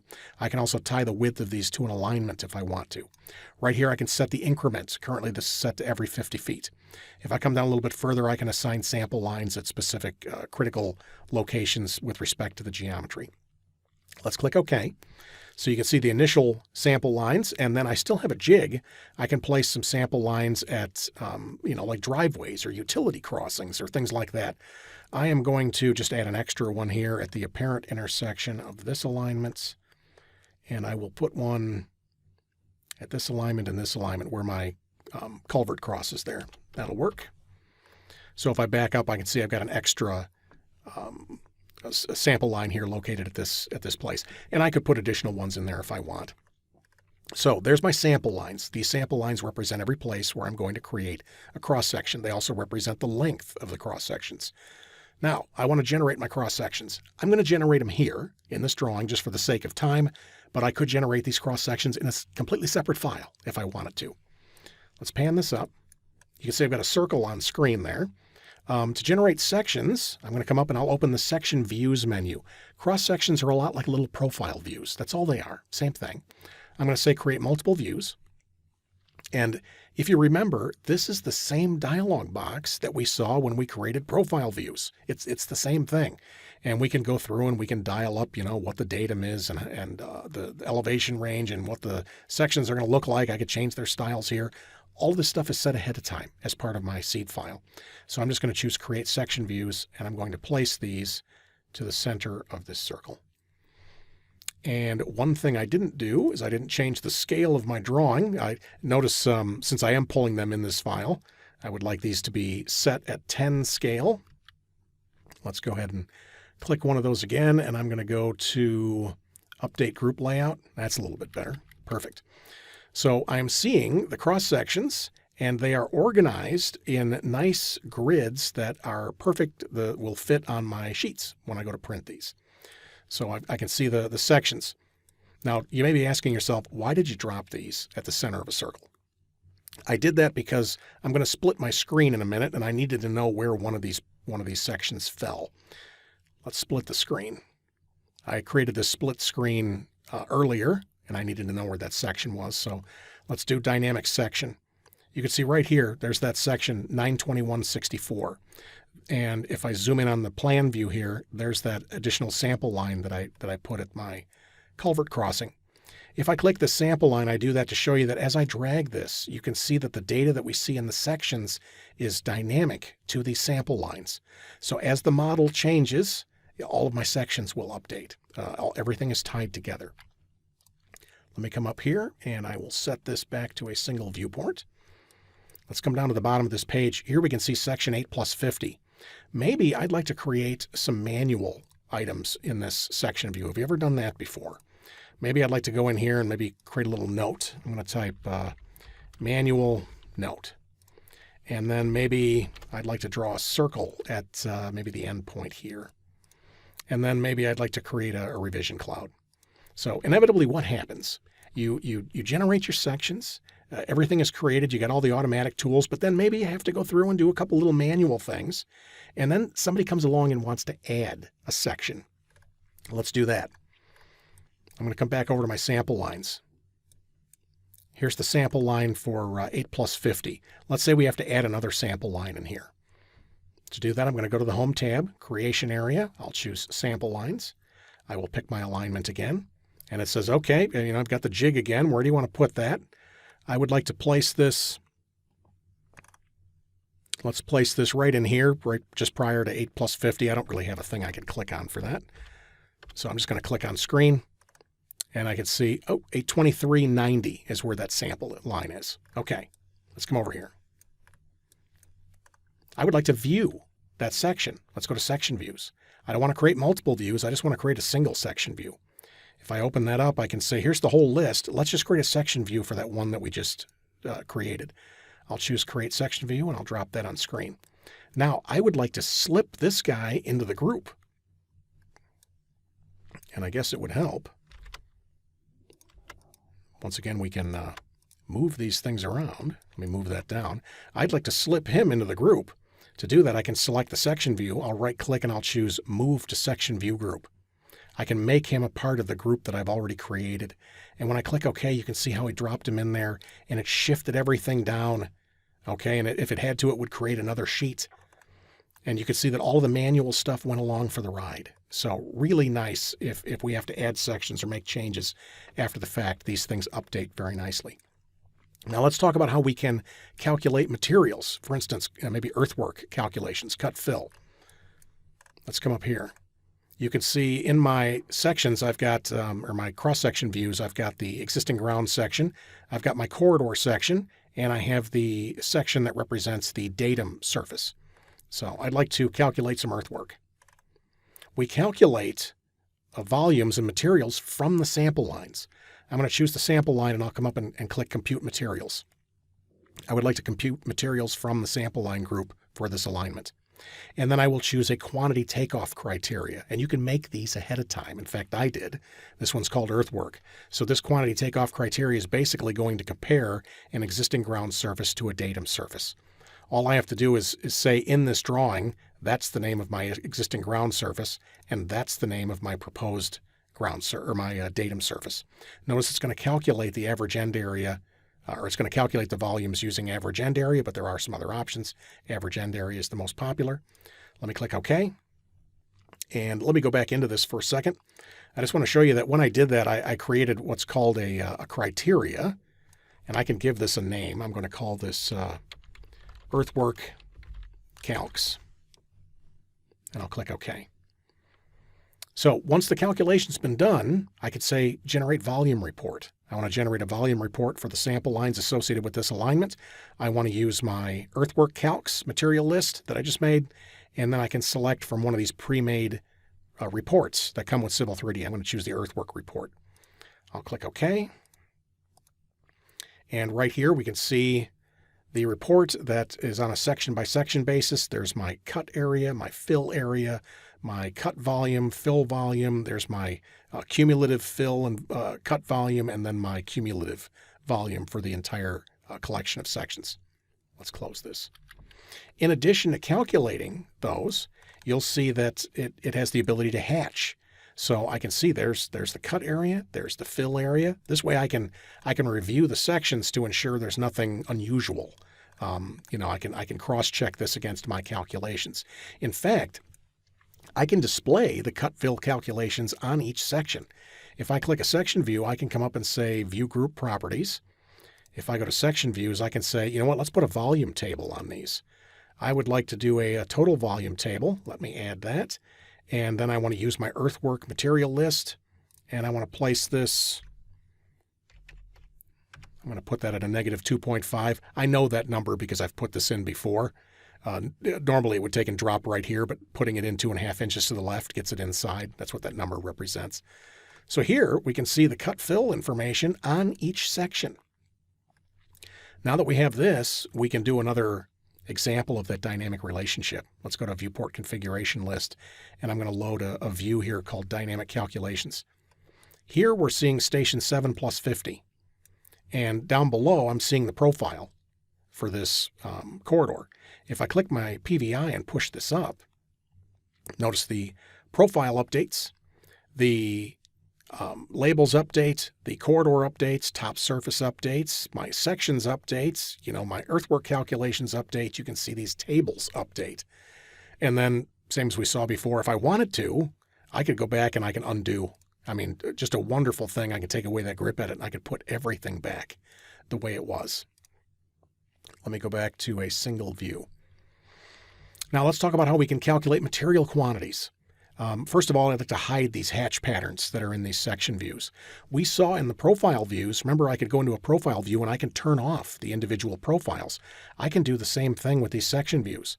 If I click one section view and go to View Group Properties, I want this to apply to all of the views. Let's go to Sections, and here I can see all the sections that are displaying. I would like to turn off the Cut Fill hatch, and I'll click OK. If I wanted to calculate materials for these sections, I'm going to go back to the sample lines. I'll just click one of them, and I'll come up and choose Compute Materials. I want to compute materials for the sample line group associated with this alignment. And I'm going to load another criteria. I've got one I've created called Material Calcs. And you can see I've made this ahead of time. This is tied to the that typical lane, that go-to lane. These are those four closed shapes: pave 1, pave 2, base, and subbase. So basically, I use this material calc, and then I can go through and I can select from the corridor, get the corridor pave 1. And I can go through and pick these individually, or I can choose map objects with same name. And it'll look at the corridor and it'll say, okay, those are the ones. Let me match these up here. Let me click OK. And I'm going to call this Material Calcs.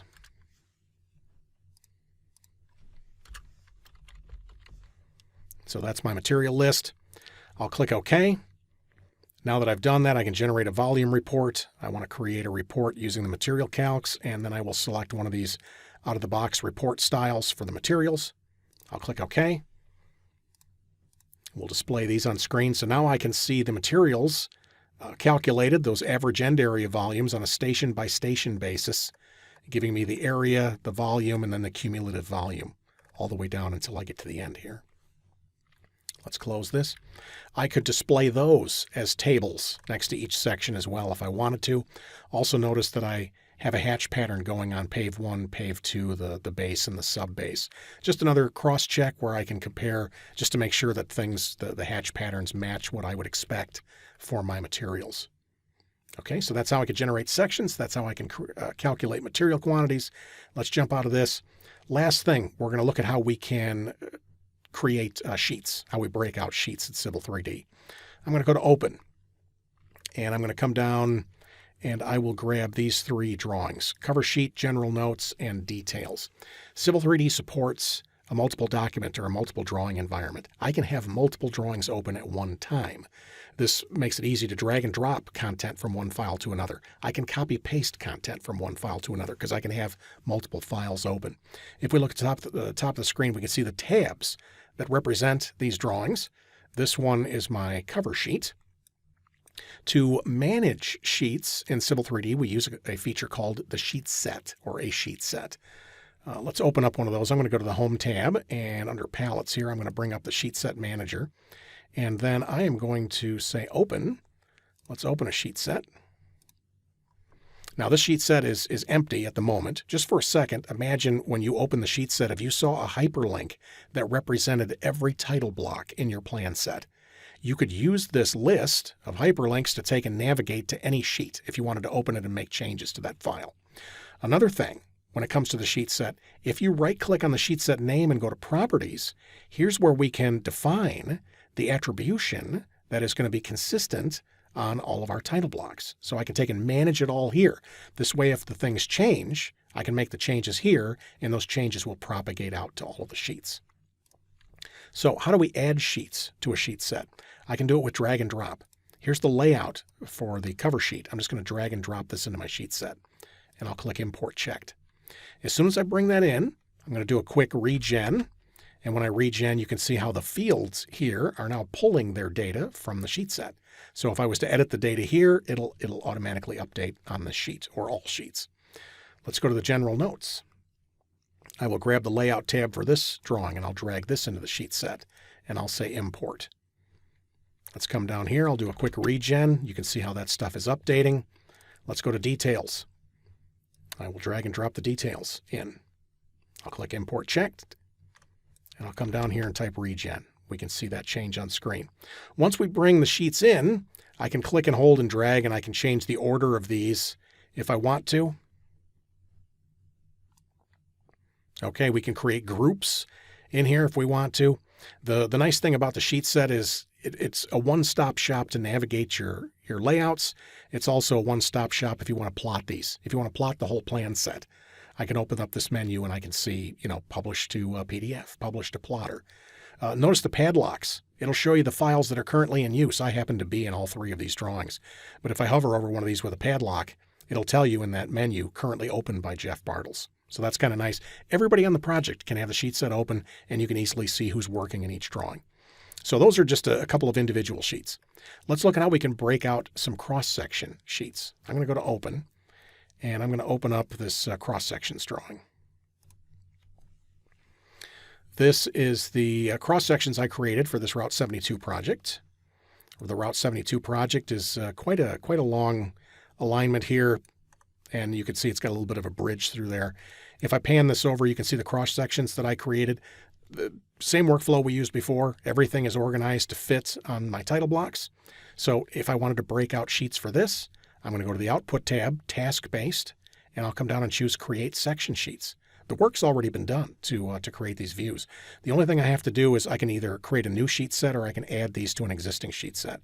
I'm going to add these to my Route 72 sheet set right over here, and I'll choose Create Sheets. It'll save my drawing.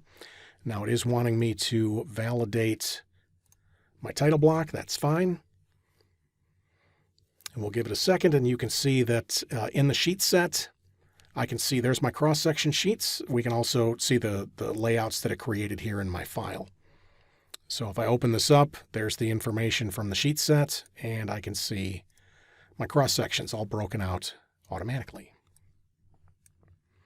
Okay, let's close the cross-section drawing.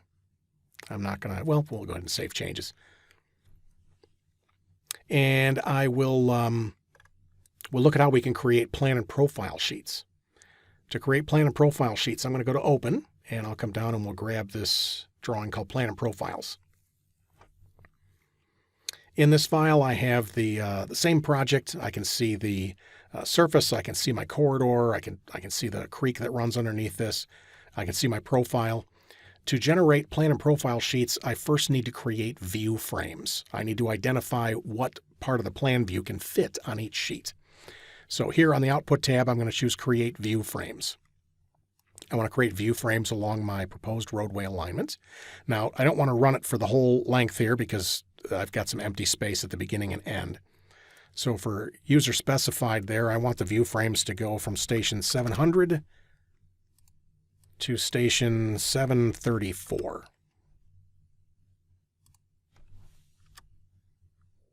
Let's click Next.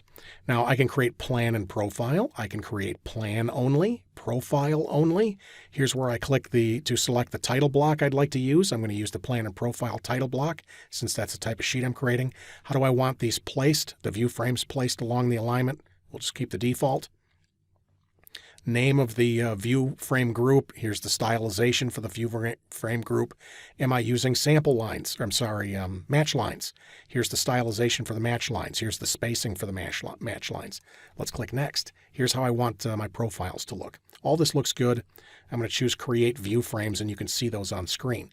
These rectangles show us exactly how much can fit on each sheet. These rectangles can be manipulated. So before I make my sheets, I can go through and I can rotate this if I want to. Let me undo that.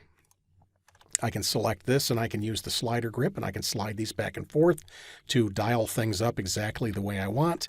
If we zoom in, we can see the formatting of the match lines. Now that I've created my view frames, I can generate my sheets. I'll choose Create Sheets.